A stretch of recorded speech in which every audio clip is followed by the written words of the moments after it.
I'm Elena Volkov, 72, a nuclear engineer's widow who has carried this burden for decades. When my husband Viktor died during the cleanup efforts at Pripyat in 1986, I thought grief would be my greatest burden, but my sister, Anya, Viktor's closest friend since childhood, stood at his funeral and whispered to everyone that I had killed him. She claimed I pushed him to volunteer for the most dangerous assignments, that my ambition destroyed the man she secretly loved. The accusations shattered what little peace I had left, isolating me from our family and community for years. But 3 months after his death, a medal arrived in the mail, not for Viktor, but addressed to me. The accompanying letter would reveal a truth about my husband's final days that would change everything I thought I knew about his death, my sister's betrayal, and the real reason she wanted me destroyed.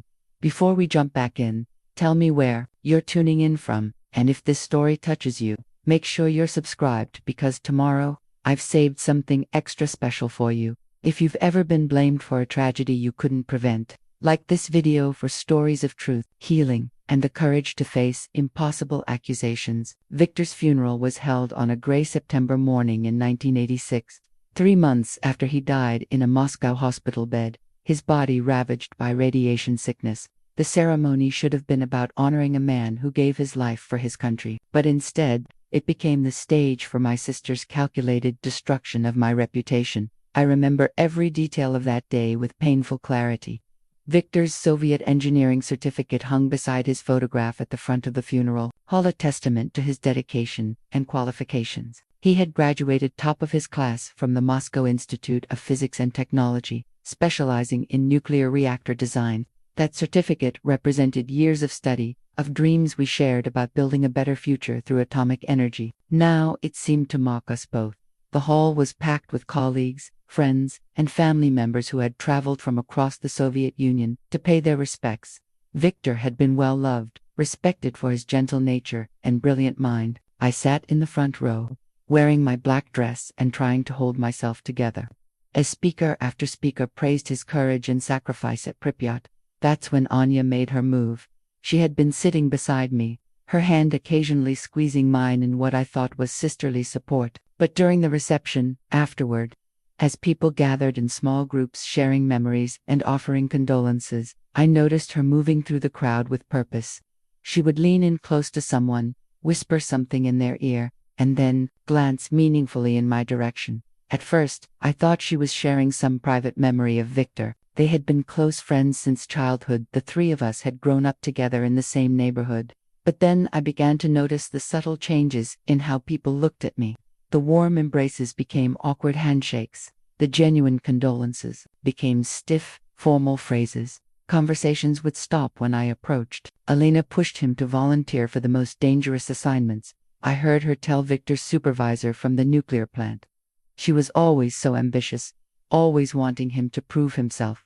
She couldn't bear that he might be seen as a coward. My blood ran cold.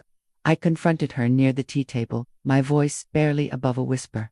"Anya, what are you doing?" She looked at me with eyes I didn't recognize, cold, calculating, filled with something that resembled hatred. "I'm telling the truth about what kind of wife you were," she said calmly. "How you pushed him toward danger when he wanted to stay safe. How your need for recognition killed the man." She stopped herself, but the damage was done. "The man, you what?" I demanded. "The man you never deserved," she finished, her voice steady as granite. By the time the reception ended, the poison had spread through the entire gathering. People who had known me for years looked at me with suspicion and disgust. Viktor's mother, who had always treated me like a daughter, couldn't meet my eyes. His colleagues from the plant seemed to shrink away from me. I went home that night not just as a widow, but as a woman marked by accusations I couldn't understand. The grief I had been carrying for 3 months was now joined by a deeper, more complicated realization that my own sister had used my husband's funeral as the platform to destroy me. What I didn't know then was that her betrayal ran deeper than jealousy. It was rooted in a love she had hidden for decades, and a guilt that would eventually consume her. To understand the depth of Anya's betrayal, I need to take you back to the beginning, to a time when the three of us were inseparable. Our wedding photo, which I kept on my nightstand for decades, captures that innocence perfectly. Viktor and I, beaming at the camera, with Anya standing beside me in a pale blue dress, her smile radiant as she held my bouquet. We met at Moscow State University in 1964, all three of us studying different aspects of nuclear science. I was pursuing nuclear engineering, Viktor was in reactor physics, and Anya was studying nuclear chemistry. The field was exciting then, full of promise and patriotic purpose. We were going to power the future of the Soviet Union, bring electricity to every corner of our vast country. Viktor was brilliant but humble, the kind of man who would spend hours explaining complex theories to struggling classmates without ever making them feel stupid. He had gentle hands and kind eyes, and when he smiled, it lit up his entire face. I fell in love with him during our second year, during a study group session where he patiently walked me through reactor cooling systems while Anya worked on her chemistry equations beside us. What I didn't realize then was that Anya had fallen in love with him too. She had known Viktor since childhood. Their families lived in the same apartment building in Minsk. She had brought him into our study group, introduced him to me with what I thought was generous friendship. "Elena, have to meet Viktor," she had said that first day. "He's the smartest person I know, and he's from home." The three of us became a unit. We studied together, ate together, spent weekends exploring Moscow together. When Viktor and I began dating, Anya seemed genuinely happy for us. She helped me choose my dress for our first formal date, braided my hair, and waited up to hear every detail when I returned to our dormitory. "He's perfect for you," she would say, and I believed her enthusiasm was real. Our engagement in 1967 was celebrated with a small party in our dormitory common room. Anya gave a toast that brought tears to my eyes, to Elena and Viktor, who proved that love and science can coexist beautifully. "May your marriage be as strong as the atomic bonds you study." She helped me plan our wedding, choosing flowers, addressing invitations, and coordinating with both families. When I asked her to be my maid of honor, she cried tears I interpreted as joy but now understand might have been grief. The wedding itself was modest but beautiful. Viktor looked handsome in his best suit, and I wore my grandmother's dress, altered to fit me perfectly. Anya stood beside me during the ceremony, holding my bouquet with steady hands while I exchanged vows with the man we both loved.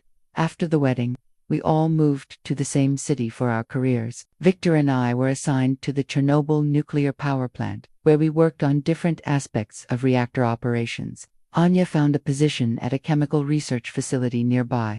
We bought a small apartment, and Anya visited every Sunday for dinner. Those early years of marriage were golden. Viktor and I were building our careers, talking about starting a family, dreaming of the contributions we would make to Soviet science. Anya was part of every celebration, every decision, every milestone. She was the aunt-in-waiting to the children. We planned to have the sister I trusted with my deepest secrets.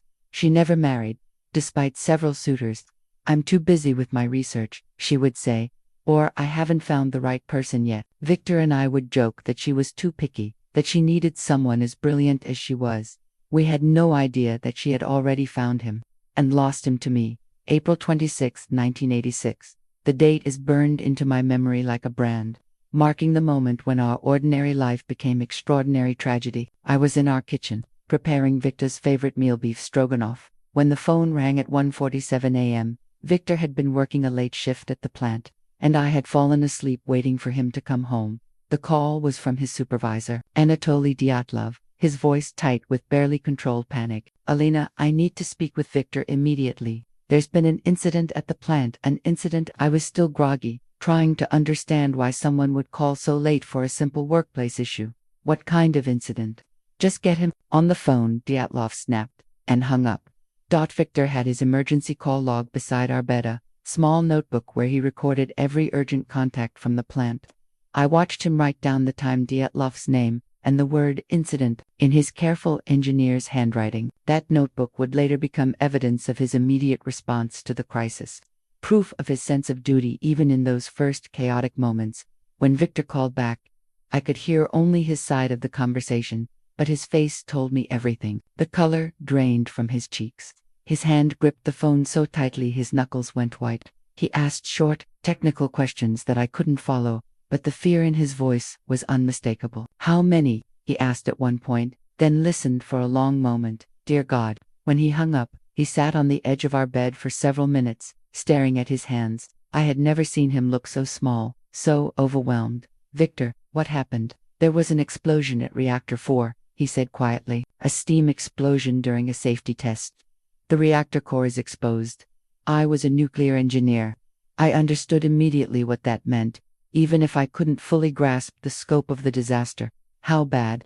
Bad enough that they're calling in everyone who knows anything about RBMK reactors. I have to go back now. In the middle of the night, he nodded, already getting dressed. They need to understand what happened, how to contain it. People are going to die if we don't act fast. I helped him pack a bag, not knowing I was packing for a journey from which he would never return. We threw clothes into a suitcase, his technical manuals, his radiation monitoring equipment. The normalcy of folding his shirts and gathering his toiletries felt surreal against the backdrop of nuclear disaster. Anya arrived as Viktor was loading his car. She had heard about the explosion on the radio and came immediately. I was grateful for her presence. I needed someone to help me process what was happening, someone who understood the science behind the catastrophe. How long will you be gone? She asked Viktor, and I noticed something in her voice I hadn't heard before, desperate quality that seemed out of proportion to the situation. I don't know, he admitted. Could be days, could be weeks. We need to figure out how to cool the reactor, how to prevent the fire from spreading, but you'll be safe, right? You won't go near the reactor itself. Viktor looked at her with the same expression he gave his students when they asked naive questions. Anya, someone has to go near it. Someone has to measure the radiation, assess the damage, coordinate the response. That's what engineers do. She grabbed his arm. Promise me you'll be careful. Promise me you won't take unnecessary risks. I promise I'll do what needs to be done, he said, gently removing her hand from his arm. That's all I can promise. The last normal conversation we ever had was in our doorway at 3:15 a.m., with Anya standing beside us like a witness to the end of our world. Viktor kissed me goodbye, a kiss that tasted of fear and determination. He hugged Anya, told her to take care of me, and drove away into the darkness. I stood in the doorway watching his taillights disappear, with no idea that I was watching my husband leave for the last time. Anya stood beside me, her hand on my shoulder, and I felt grateful for her presence. I had no idea that part of her was relieved to see him go because it meant she would have me to herself during the crisis, that she could position herself as my primary support and comfort. And I had no idea that when he didn't come back, she would use that position to destroy me. Viktor's radiation dosimeter became a silent witness to his courage and his doom. The small device, designed to measure radiation exposure, would click faster and faster as he moved closer to the heart of the disaster. By the time he returned it to the equipment station 3 weeks later, it had recorded levels that should have been impossible for any human to survive in the days following the explosion. Viktor called me whenever he could get access to a phone. His voice grew more strained with each conversation, but his determination never wavered. He described a hellscape that seemed impossible to comprehend, a landscape where the very air was poison, where ordinary materials had become deadly, where men worked in shifts measured in minutes rather than hours. Elena, you have to understand what we're dealing with, he told me during one of our calls. The reactor core is still burning. We're releasing radiation into the atmosphere at levels that would have been unimaginable just a week ago. If we don't stop this, the contamination will spread across Europe. But surely they won't ask you to go directly into the reactor area, I pleaded. Your expertise is valuable. They need you alive to help coordinate the response. Someone has to go in, he said simply. Someone has to take measurements, assess the damage, figure out how to put out the fire. The soldiers they're sending don't understand what they're seeing. They need engineers who can interpret the data, who can make decisions based on technical knowledge rather than fear. I tried to convince him to find other ways to help, safer ways. Viktor, you can consult from a distance. You can analyze data that other people collect. You don't have to expose yourself to direct radiation. Do you think I want to leave you? His voice broke slightly.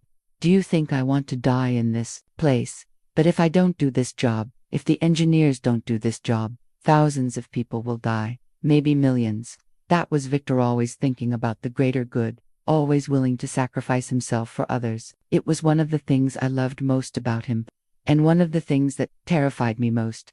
The dangerous assignments he volunteered for were legendary among the liquidators. He went into the reactor building itself to take radiation readings when others refused. He climbed onto the roof to help clear radioactive debris when the remote-controlled vehicles failed. He descended into the flooded basement to open crucial valves that could prevent an even greater explosion. Each time, he wore primitive protective equipment that we now know was woefully inadequate. The lead aprons and gas masks provided minimal protection against the levels of radiation he encountered. The dosimeter clicked constantly, recording exposure levels that would have sent modern safety officials into panic. But Viktor wasn't reckless. He was methodical, careful, scientific in his approach to danger. He calculated risks, minimized exposure time, and always had a clear purpose for every dangerous task he undertook. He wasn't seeking glory or trying to prove his courage. He was doing what he saw as his professional duty. They need someone who understands reactor physics, he explained to me during our last phone conversation. Someone who can look at the damage and know what it means, who can predict how the fire will spread, who can figure out the best way to contain it. That's what I was trained for, Elena. This is why I became a nuclear engineer. I wanted to argue with him, to demand that he put his own safety first, but I knew it was pointless. Viktor had always been driven by a sense of duty that was stronger than his sense of self-preservation. It was both his greatest strength and his fatal flaw. The radiation was killing him day by day, cell by cell, but he continued to volunteer for the most dangerous assignments because he believed his knowledge could make the difference between disaster and catastrophe. He was probably right, but that knowledge came at the cost of his life. Viktor's letters to me from the exclusion zone became my lifeline and my torment. Each envelope that arrived bore the official stamp of the Emergency Response Headquarters, and each letter revealed more about the horror he was experiencing and the toll it was taking on his body and spirit. The first letter arrived 5 days after he left, written on official letterhead in his careful engineer's handwriting. My dearest Elena, I want you to know that I am safe and thinking of you constantly. The situation here is more serious than what they're reporting on the news, but we are making progress. The fire is still burning, but we've managed to prevent it from spreading to the other reactors. Small victories, but important ones. I sleep in a dormitory with the other engineers, and the food is adequate. Please don't worry about me more than necessary. Give my love to Anya, and tell her I appreciate her taking care of you. All my love, Viktor. But as the days passed, his letters became more detailed and more disturbing. He began to describe the reality of working in a radioactive wasteland, the strange beauty and terrible danger of the zone. Elena, the abandoned city of Pripyat, is like something from a science fiction film. 36 hours after the explosion, they evacuated 50,000 people, telling them they would be back in 3 days. Children left their toys in the playground. Families left their dinners on the table. Now weeds grow through the sidewalks, and the radiation detector clicks like an angry insect whenever we enter the city limits. We wear lead aprons and gas masks, but I know the radiation is getting through. I can taste metal in my mouth constantly now. His handwriting began to change too, becoming less steady, more labored. The letters revealed his growing awareness that he might not survive. My darling, I need you to know how much you mean to me, how much our life together has meant. If something happens to me here, please don't blame yourself for anything. You have been the perfect wife, supportive of my career, understanding of my dedication to this work. Whatever anyone might say later, remember that every decision I made here was my own. You never pushed me toward enjoy, chose it because it was necessary. I wrote back frantically, begging him to be more careful, to take fewer risks, to come home. My letters were full of desperate plans for our future, descriptions of the garden I was planting, news about our friends and family. I was trying to give him reasons to live, anchors to pull him back to the world outside the zone, but his responses grew shorter and more philosophical. Elena, I think often about the nature of sacrifice. We who work with atomic energy have always known the risks, but we believed the benefits outweighed them. Clean power for our people, electricity for every village, the promise of a nuclear future. Now I see the other side of that promise. The atom can be a servant or a destroyer, and we have unleashed the destroyer. Someone must clean up this mess, and it might as well be those of us who helped create it. The most heartbreaking letter came in his 3rd week at Pripyat. My beloved wife, I am getting sick, really sick. The radiation poisoning is affecting my blood, my digestive system, my ability to think clearly. They are talking about sending me to Moscow for treatment, but I know what that means. I have seen too many engineers make that trip already. Before I go, I need you to know that serving here has been the most important work of my life, more important than any reactor I designed, any paper I published, any award I received. We are preventing a catastrophe that could affect millions of people. If I die doing this work, I die knowing it mattered. His letters stopped abruptly after that. For 3 days, I checked the mail obsessively, waiting for news. When the call finally came from the hospital in Moscow, I already knew what they were going to tell me. But what I didn't know was that Viktor had written one final letter not to me, but to the authorities, documenting something he had discovered. In his final days at Pripyat, that letter would remain classified for years, and when it finally surfaced, it would change everything I thought I knew about his death and the accusations that followed. Anya was with me when I received each letter, offering comfort and support. She read them with me, cried with me, helped me craft my responses. I thought she was sharing my grief, but now I understand she was studying them, looking for ammunition she could use against me later. Viktor's last radio transmission came at 11:47 p.m. on May 18, 1986, exactly 3 weeks after the explosion. I was at home, unable to sleep, when the phone rang. The operator's voice was crackling with static as she connected me to the emergency communication center at Pripyat. Elena, can you hear me? Viktor's voice was weak, distorted by the poor connection and by the illness that was consuming him. But it was unmistakably him, and the sound of it made my knees buckle. Viktor, yes, I can hear you. How are you? Are you coming home? There was a long pause, filled with static and the distant sound of machinery. When he spoke again, his voice was barely above a whisper. Elena, my love, I need you to listen carefully. I don't have much time, and there are things I need to tell you. You're scaring me. What do you mean you don't have time? They're taking me to Moscow tomorrow morning, to the hospital. The radiation exposure has been ... significant. My blood count is very low, but Elena, that's not why I'm calling. My heart was hammering so hard I could barely hear him over the sound of my own pulse. Then why? What's so important that you had to call now? I've discovered something here, something about the explosion, about what really happened that night. The official story isn't complete. There were safety violations, cover-ups, decisions made that put people at risk unnecessarily. I've documented everything, written it all down. Viktor, you're sick. You should be focusing on getting better, not on investigations. No, you don't understand. This matters. If the truth comes out, it could prevent future disasters, it could save lives, but there are people who don't want the truth to come out. People who will try to silence anyone who knows what really happened. The connection was getting worse, his voice fading in and out.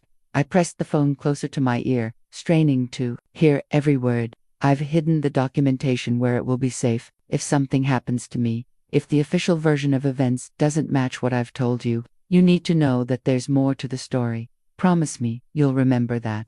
Viktor, you're going to be fine. You're going to come home, and we're going to have a normal life again, Elena. His voice was gentle but firm. Promise me. I promise, I whispered, tears streaming down my face. I love you more than you will ever know. You have been the light of my life, my anchor, my reason for everything good I've ever done. Whatever anyone tells you about me, about my choices, here, remember that every decision I made was mine alone. You never pushed me toward anything. You only ever supported me and loved me. I love you too, Viktor. Please come home to me. I will try, my darling. I will try. The line went dead, and I never heard his voice again. 3 days later, the hospital called to tell me he was gone.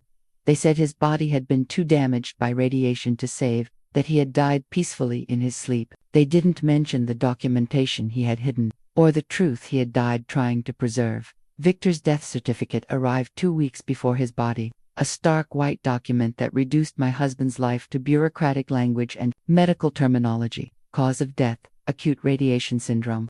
Time of death, 3:42 a.m., May 21, 1986. Place of death, Hospital No. 6, Moscow. But even in those clinical details, there were inconsistencies that would later prove significant. The certificate listed his radiation exposure at levels that seemed inconsistent with the timeline they had given me. It mentioned complications, from voluntary exposure to hazardous materials in service of state emergency response.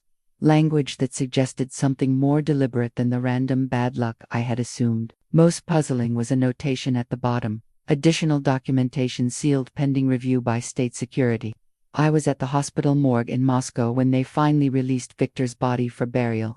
The coffin was sealed, they told me, due to radiation contamination. I couldn't see him one last time, couldn't say a proper goodbye. They handed me a small bag of his personal effects: his watch, his wedding ring, his engineer's notebook, and told me that was all they could safely release.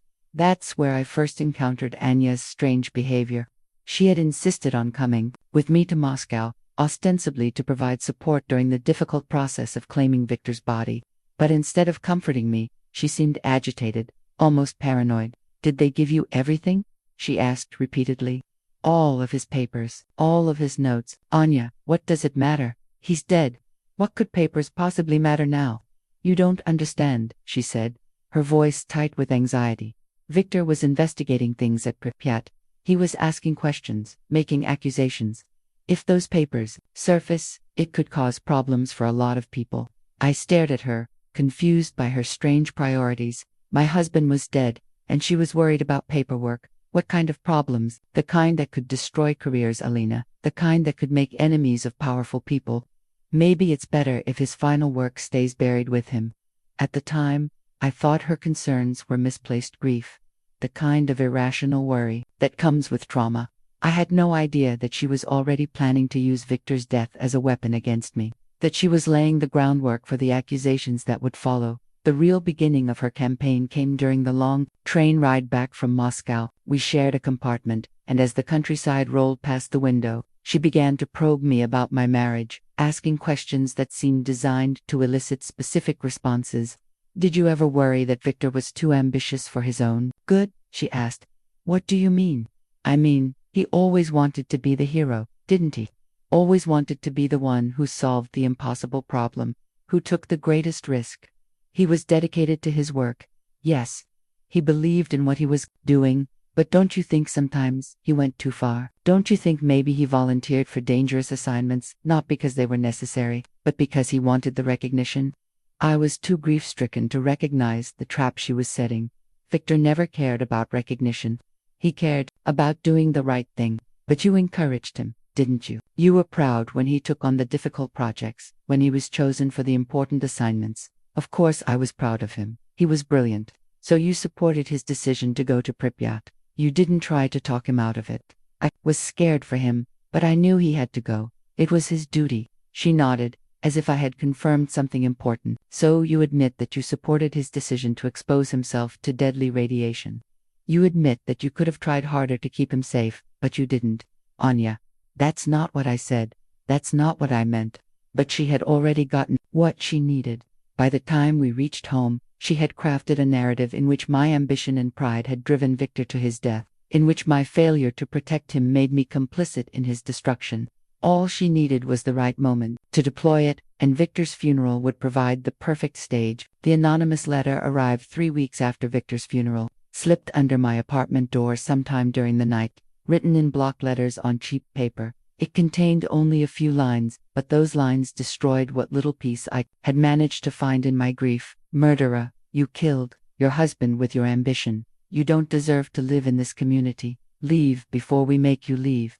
I stood in my hallway holding that letter, my hands shaking as I read and reread the words. It was the first concrete evidence of how completely Anya's accusations had poisoned the minds of people who had known me for years, people who had attended my wedding, celebrated my achievements, shared meals at my table.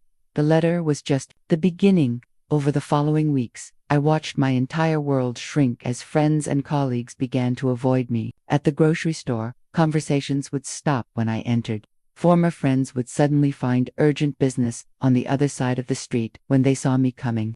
My neighbors, who had been kind and supportive immediately after Viktor's death, now seemed to view me with suspicion and disgust. The isolation was methodical and complete. At work, my supervisor called me into his office and suggested I might want to consider taking extended leave to process my grief. My research partnerships were quietly dissolved. Invitations to professional conferences were rescinded. The nuclear engineering community was small and tight-knit. Once word spread that I was somehow responsible for Viktor's death. My career prospects evaporated, but the professional consequences were nothing compared to the personal devastation. Victor's mother, who had treated me like a daughter for over 15 years, refused to see me when I came to visit.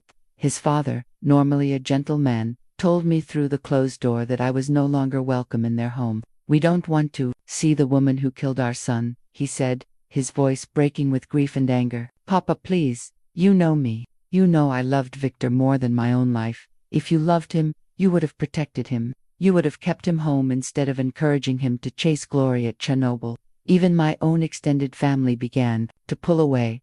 Cousins stopped calling. Aunts and uncles found excuses to avoid family gatherings. The few relatives who still spoke to me did so with obvious discomfort, as if they weren't sure whether Anya's accusations were true, but didn't want to risk being associated with me if they were. The loneliness was crushing. I would come home from work when I still had work to an empty apartment filled with Victor's belongings and memories of our life together. I would cook dinner for one, eat in silence, and go to bed in a bed that felt impossibly large without him. The grief of losing Victor was compounded by the grief of losing everyone else, of being transformed from a beloved wife and respected professional into a pariah. Anya, meanwhile, positioned herself as the keeper of Victor's memory, the person who truly understood what kind of man he had been. She organized a memorial service at the university where we had all studied, but I was not invited. She gave interviews to local newspapers about the heroism of the Chernobyl liquidators, always making sure to mention how tragic it was that some good men were pushed into danger by the people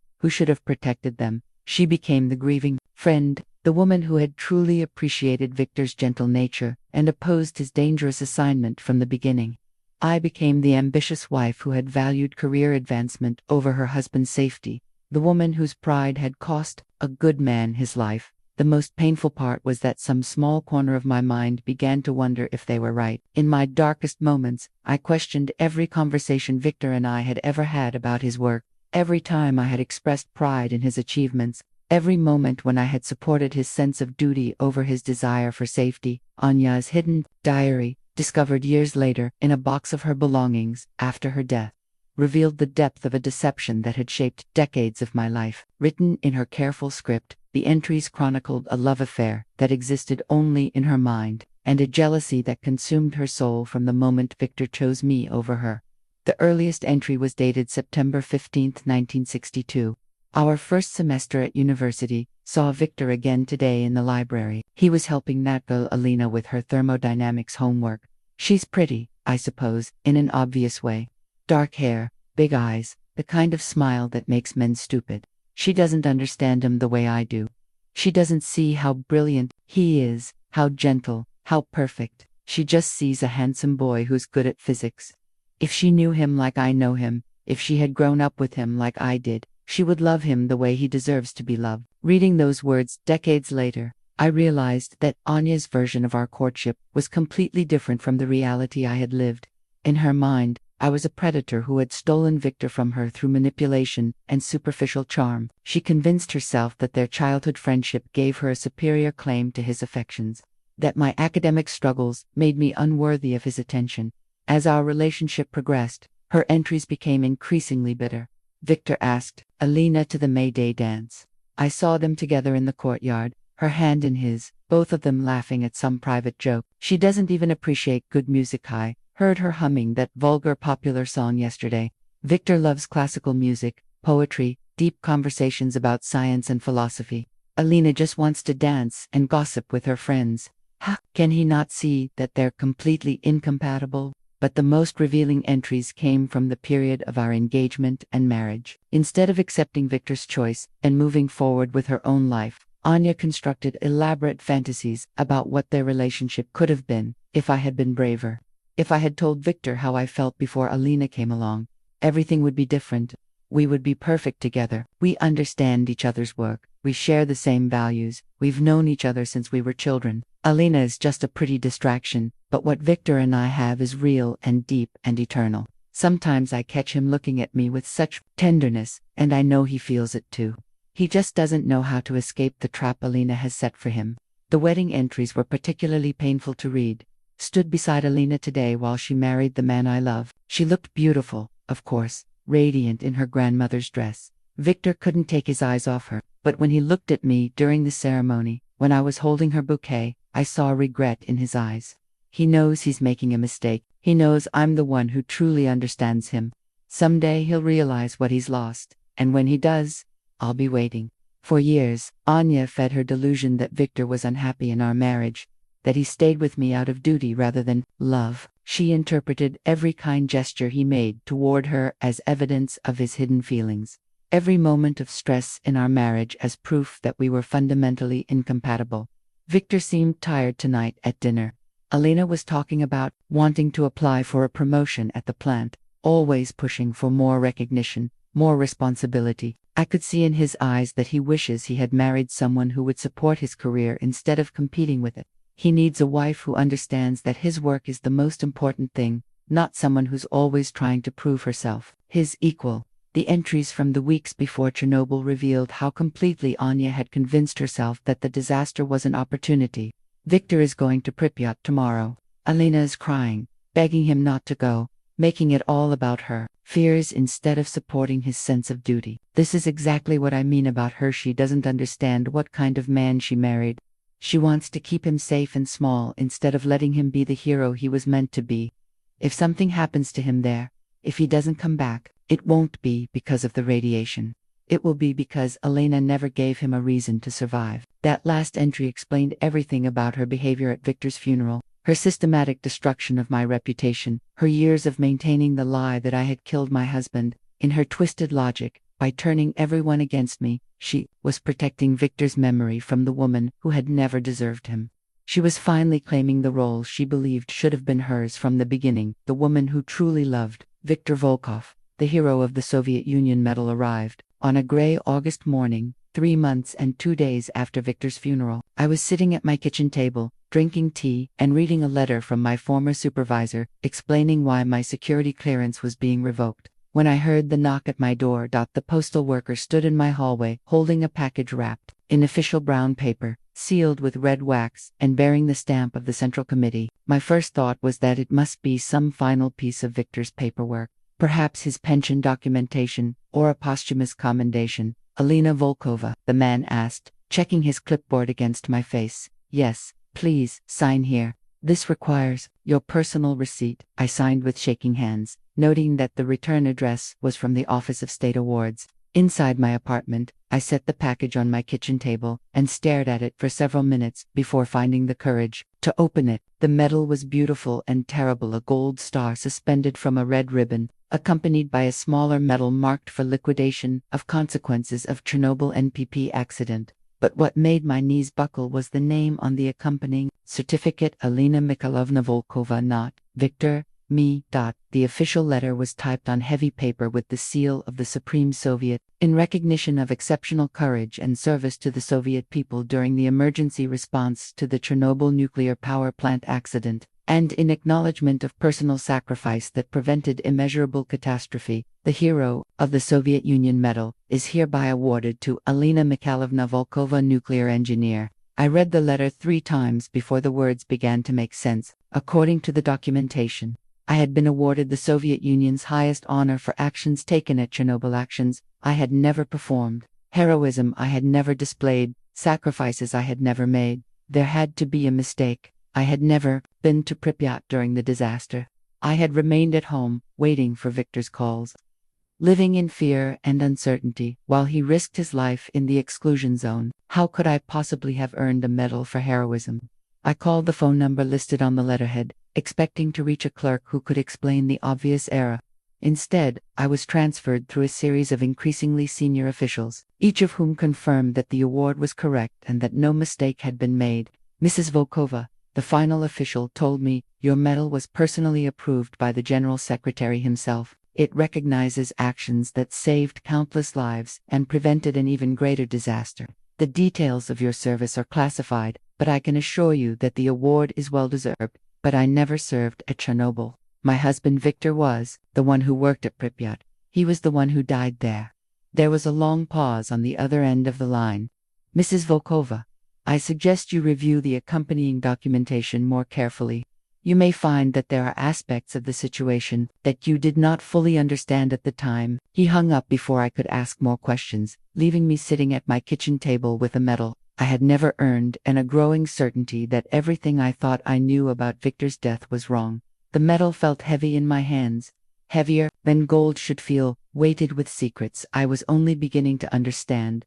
The classified Soviet report that explained my medal was hidden in a filing cabinet in the basement of the Ministry of Energy, stamped with security classifications that should have kept it buried forever. But 30 years after Chernobyl, as the Soviet Union crumbled and state secrets were declassified or lost in bureaucratic chaos, someone decided that the truth about Victor's final mission could finally be told. The report arrived by courier 2 weeks after the medal, delivered by a nervous young man who made me sign 6 different documents acknowledging receipt of classified materials. The file was thick, bound in red covers, and marked for eyes-only recipient and immediate family. Classification: most secret subject, liquidator special assignment, Viktor Volkov, nuclear engineer mission status, completed successfully posthumous recognition required collateral personnel, Elena Volkova, nuclear engineer civilian consultant. The first pages were technical specifications that I had to read 3 times to understand. They described a situation at Reactor 4 that was far worse than anything reported in the news, far more dangerous than even Victor had told me in his letters. The reactor core wasn't just exposed, it was on the verge of a secondary explosion that could have released 20 times more radiation into the atmosphere. But the most shocking revelation came on page 14. Liquidator Volkov identified critical design flaw in emergency cooling system that would exacerbate thermal explosion risk. Proposed solution required modification of cooling protocol based on advanced reactor physics calculations. Primary liquidator requested consultation with spouse, Elena Volkova, acknowledged expert in RBMK reactor cooling systems. I stared at those words until they blurred. Victor had requested my help, from Pripyat, facing the worst nuclear disaster in history. He had asked the authorities to consult with me about solving the crisis. The next section detailed a series of technical consultations that I barely remembered, phone calls that had seemed routine at the time but were actually crucial to preventing catastrophe. May 15, 1986, Elena Volkova consulted on modified cooling water injection rates, recommended reducing flow by 40% to prevent steam explosion in damaged core geometry. May 17, 1986, Elena Volkova provided calculations for optimal boron concentration to maintain subcriticality during cooling operations. May 19, 1986, Elena Volkova designed modified pumping sequence to prevent thermal shock to damaged reactor vessel. As I read, memories began to surface, phone calls from officials whose names I hadn't recognized, technical questions that had seemed academic at the time. Victor had told me that he was consulting on the crisis response, but he had never told me that my input was being used directly in the most dangerous phase of the operation. The report's conclusion was devastating. The cooling modifications proposed by Elena Volkova and implemented by Viktor Volkova successfully prevented secondary thermal explosion of reactor 4. Subsequent analysis indicates that without these interventions, the explosion would have released approximately 2,000% more radioactive material into the atmosphere, rendering most of Ukraine uninhabitable and causing contamination across Central Europe. Viktor Volkov volunteered to implement the modified cooling procedures personally, knowing that the radiation exposure required would be fatal.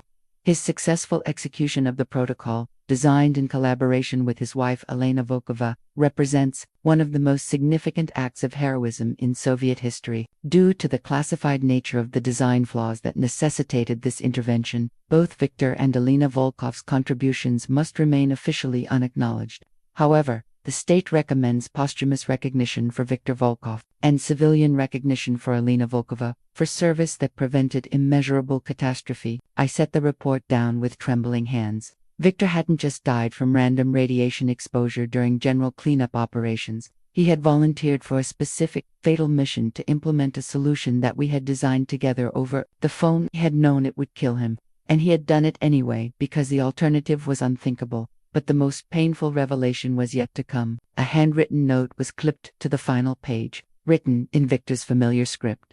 To whoever reviews this file, my wife, Elena, contributed as much to solving this crisis as any engineer who worked on the ground at Pripyat. She deserves recognition. for her role in preventing disaster. If I don't survive this mission, please ensure that she knows her work saved lives. Please ensure that she knows she was my partner in this, as she has been my partner in everything. V. Volkov, May 20, 1986. Viktor had requested the medal for me. In his final hours, knowing he was dying, he had made sure that the authorities understood my contribution to the solution. He had tried to protect me from blame by ensuring I would be recognized as a hero, rather than vilified as the woman who pushed him toward danger. The medal wasn't a mistake. It was Viktor's final gift to me, proof that far from killing him, I had helped him save countless lives. All those years of carrying the blame, of being ostracized by my community, of wondering if I really had pushed him toward his death, all of it had been based on a lie that only the truth could expose. The witness testimony that finally vindicated Viktor came from an unexpected source, his fellow liquidators, who had survived the cleanup and spent 30 years carrying the secret of what really happened in those final days at Pripyat. Their signed statements, collected by a historian researching the true story of Chernobyl, painted a picture of heroism that went far beyond anything I had imagined. The first testimony came from Dmitry Petrov, a mechanical engineer who had worked alongside Viktor during the most dangerous phase of the operation. Viktor Volkov was the bravest man I ever knew, but he wasn't reckless. Every dangerous assignment he took was calculated, purposeful, designed to solve a specific problem that no one else could solve. When we realized that the standard cooling procedures were going to cause a secondary explosion, Viktor spent 2 days on the phone with engineers in Moscow, including his wife Elena, working out a new approach. He knew the radiation exposure would kill him, but he also knew that without the modified cooling system, millions of people would die.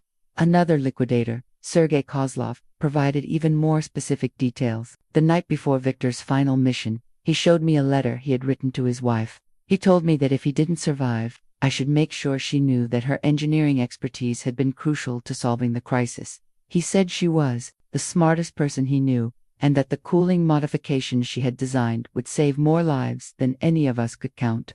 He was proud of their partnership, proud that they had been able to work together even from a distance. But the most powerful testimony came from Dr. Mikhail Antonov, the radiation safety officer who had tried to prevent Viktor from undertaking his final mission. I begged Viktor not to go into the reactor building that last time. The radiation levels were lethal, we all knew that. But he had this calm certainty about what needed to be done. He said his wife had run the calculations 3 times, and the modified cooling sequence would work, but it had to be implemented manually by someone who understood reactor physics.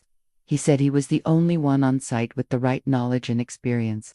I asked him if he was doing this for glory, for recognition, to be remembered as a hero. He laughed and said he was doing it so that his wife could sleep at night knowing they had prevented a catastrophe. He said Elena would never forgive herself if millions of people died from something they could have prevented. He was protecting her as much as he was protecting the world. The testimonies revealed a systematic pattern of heroism that had been hidden for decades. Viktor hadn't just volunteered for random dangerous assignments, he had specifically chosen tasks that utilized his unique expertise and could be completed by no one else. The roof-clearing mission where he removed radioactive graphite by hand, the basement expedition where he opened valves that prevented a steam explosion, the final cooling system modification that required him to enter the most radioactive area of the plant. Each mission had been a calculated sacrifice, a trade of his life for the lives of others, and in each case, he had consulted with me about the technical aspects, incorporating my expertise into solutions that neither of us could have developed alone.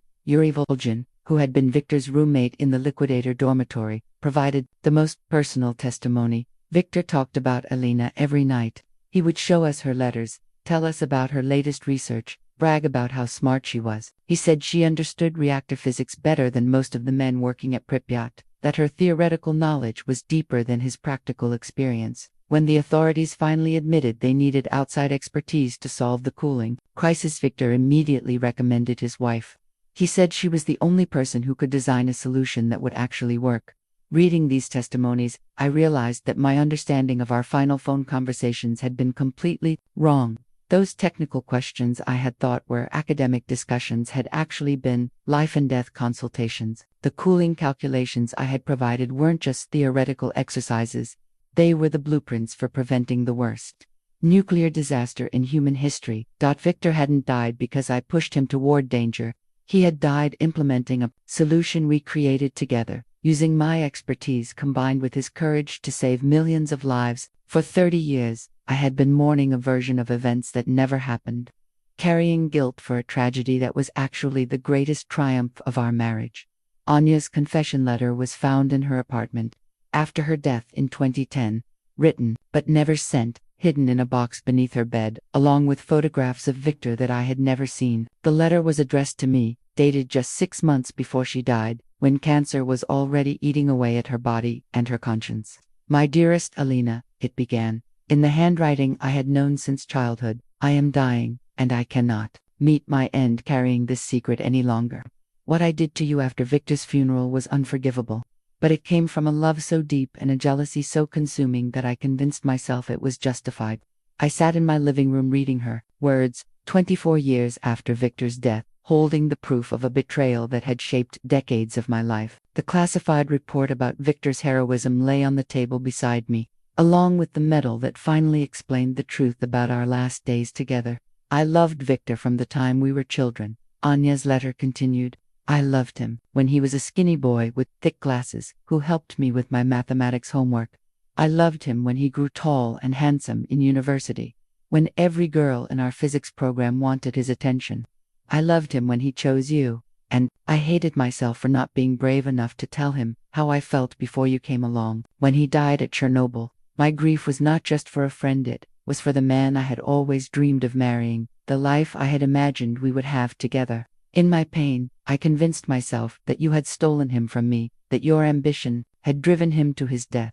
I told myself that by destroying your reputation, I was protecting his memory from the woman who had never deserved him." The letter revealed the calculated nature of her campaign against me, the way she had carefully planted seeds of doubt about my character and my marriage in the weeks following Viktor's death. She had studied my responses to her probing questions, looking for phrases she could twist into evidence of my guilt. "I spread the lie that you pushed him toward danger because I needed to believe it myself. If Viktor had died because of your ambition, then his death wasn't just a random tragedy, it was punishment for the injustice of you having him when I should have been his wife. I created a narrative that made his death meaningful to me, even though it destroyed you in the process." But the most devastating revelation came near the end of the letter. "I knew about the medal, Elena. I knew about the classified report. A friend at the Ministry of Energy told me about Viktor's final mission, about your role in preventing the greater disaster.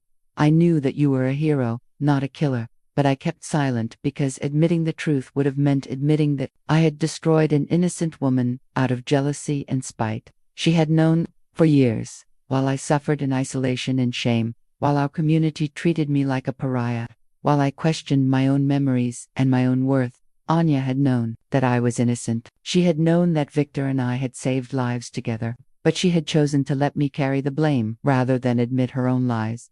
"I am not asking for forgiveness," the letter concluded. "What I did is unforgivable. I stole 30 years of peace from you, 30 years of honor for Viktor's memory, 30 years of truth from our community. I turned you into a villain when you were actually a hero. I made you question the love that was the most beautiful thing I ever witnessed, the partnership that saved countless lives. I am telling you this now not to ease my own guilt, but because you deserve to know that every accusation I made was a lie born from my own broken heart. Viktor loved you completely, trusted you absolutely, and died proud of what you accomplished together. You were the perfect wife to him, Elena. You were everything I could never be." The letter was signed simply Anya, followed by a postscript that broke my heart. "He would be so proud of how strong you've been, how you've survived even my worst cruelty. You were always the better woman." The local newspaper article that finally told Viktor's true story was published on the 20th anniversary of the Chernobyl disaster, with the headline "Local Hero's Secret Mission Saved Millions." The journalist, a young woman named Katya Mikhailova, had spent months investigating the classified documents and witness testimonies that revealed the real story of the liquidation efforts. The article featured a photograph of Viktor and me at our university graduation, both of us smiling in our academic robes, and included details about our collaboration that had never been publicly revealed. For the first time in 25 years, our community learned that the woman they had shunned as a husband killer was actually a hero, who had helped prevent the worst nuclear disaster in human history. Elena Volkov's technical expertise was crucial to solving the cooling crisis that prevented a secondary explosion at Reactor 4, the article stated. Working by phone with her husband Viktor, she designed the modified cooling protocols that liquidators implemented in the most dangerous phase of the cleanup. Her calculations saved an estimated 2 million lives and prevented the contamination of most of Eastern Europe. The response was immediate and overwhelming. My phone began ringing within hours of the article's publication, with calls from people who had avoided me for decades. Viktor's former colleagues from the nuclear plant called to apologize, their voices heavy with shame and regret. Neighbors who had crossed the street to avoid me for 25 years knocked on my door with flowers and tears. Mrs. Petrova, who lived in the apartment below mine, was among the first to visit.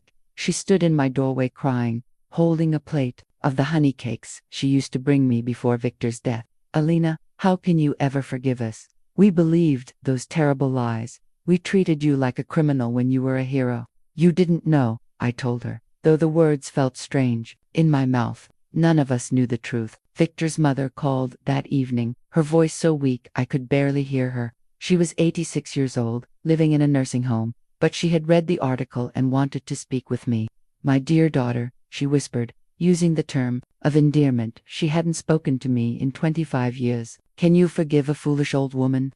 I should have known that my Viktor would never marry a woman capable of such cruelty. I should have trusted what I knew of your character instead of listening to gossip. The hardest call came from Viktor's supervisor at the plant, the man who had told me I should take extended leave after Viktor's death. He was retired now, his voice shaking with age and emotion. Elena, I cost you your career. I cost you your life's work. I was so busy protecting the plant's reputation that I never investigated what really happened at Chernobyl. If I had pushed for the truth instead of accepting the easy narrative, you would never have suffered like this.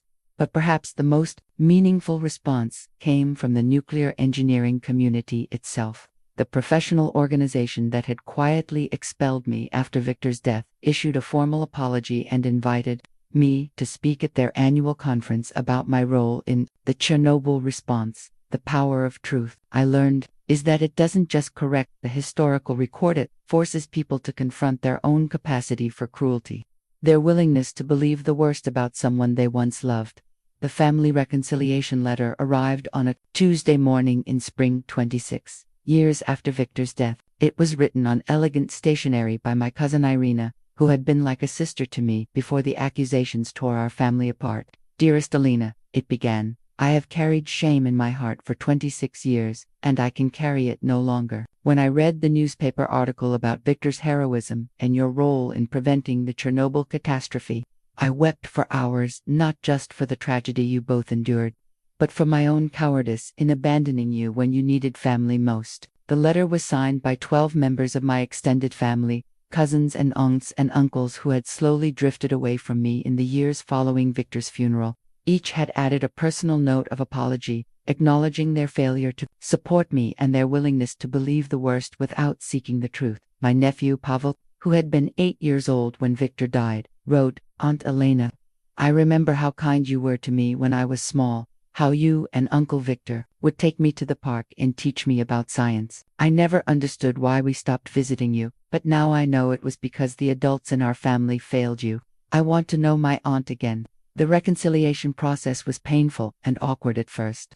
When Irina came to visit, we sat in my living room surrounded by 26 years of separation, struggling to bridge the gap between who we had been and who we had become. She was gray-haired now, a grandmother, while I remained frozen in the identity of the tragic widow who had lost everything. I don't know how to make amends for abandoning you, she said, tears streaming down her face.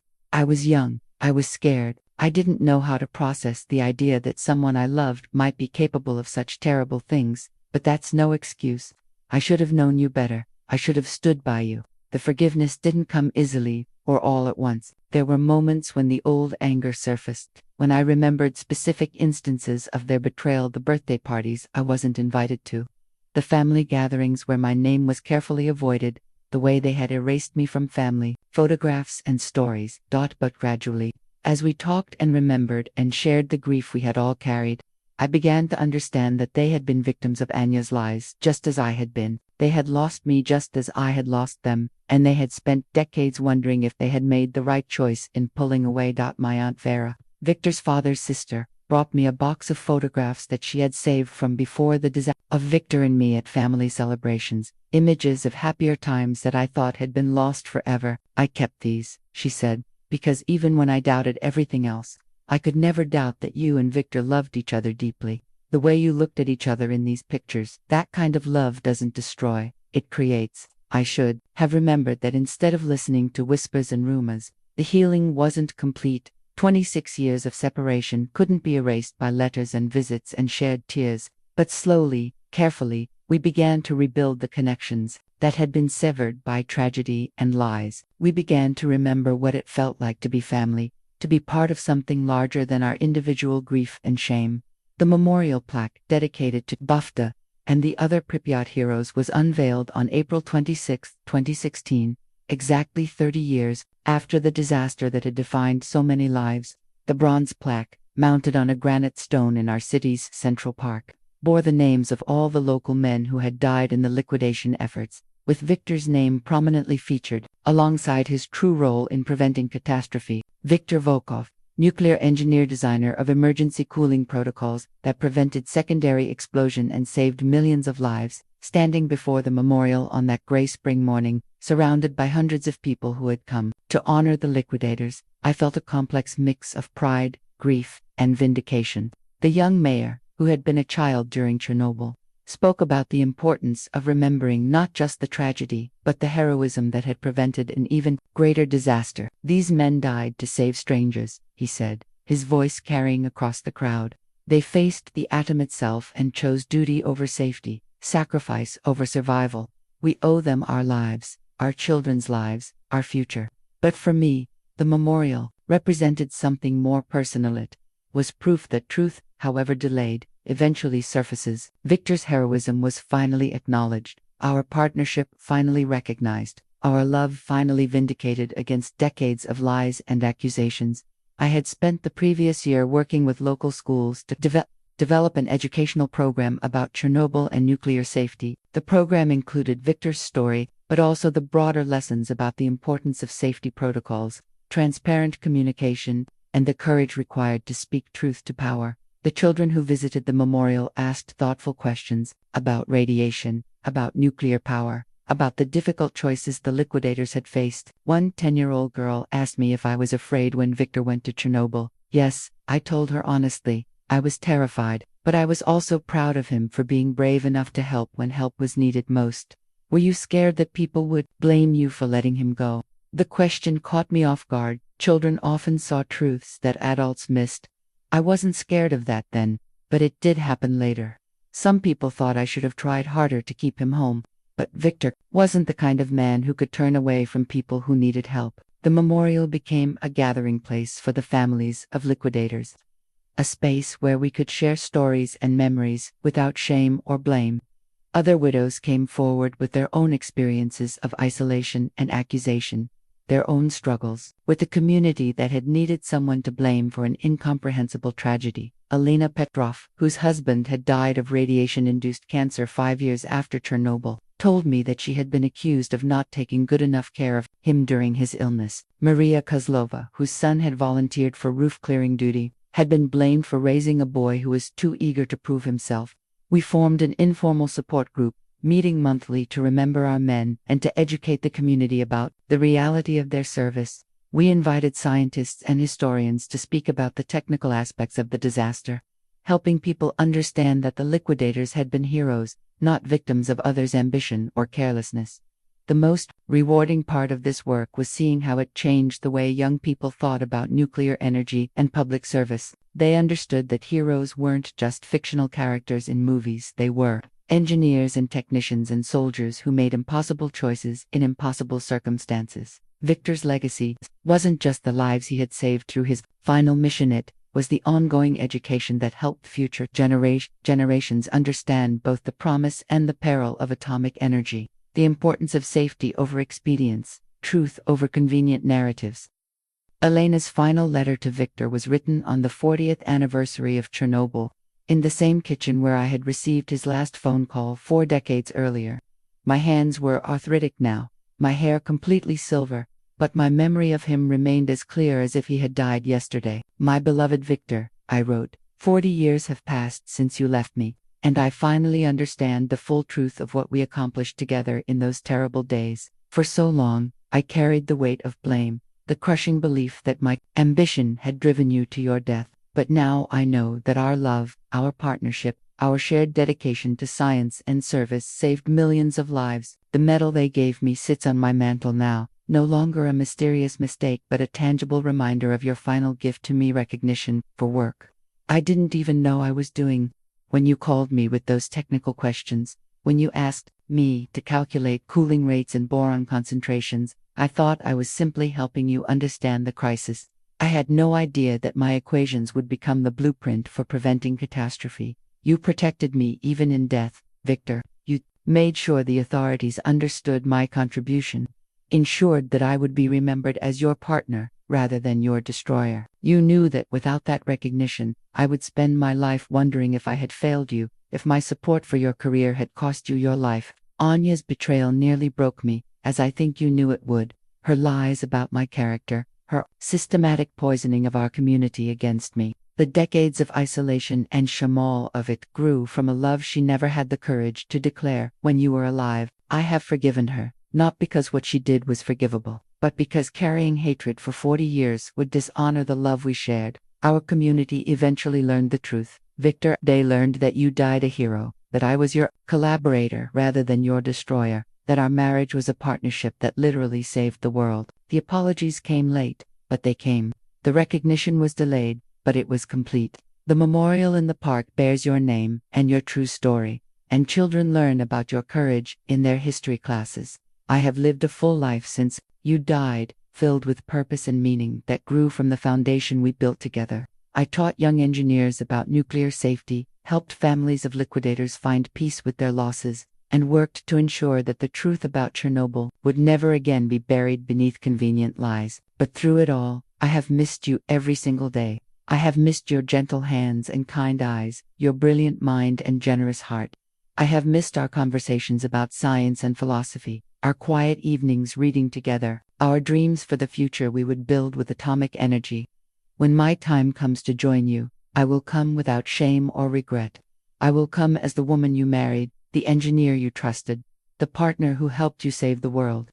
I will come carrying the truth that took 40 years to surface, but which has finally set us both free. Until then, my darling, I carry your love like a light in the darkness, your memory like a song in my heart. You were the love of my life, Viktor Volkov, and I was worthy of that love. The letter sits sealed in an envelope on my kitchen table, addressed to a man who died 40 years ago but whose love still guides every choice I make.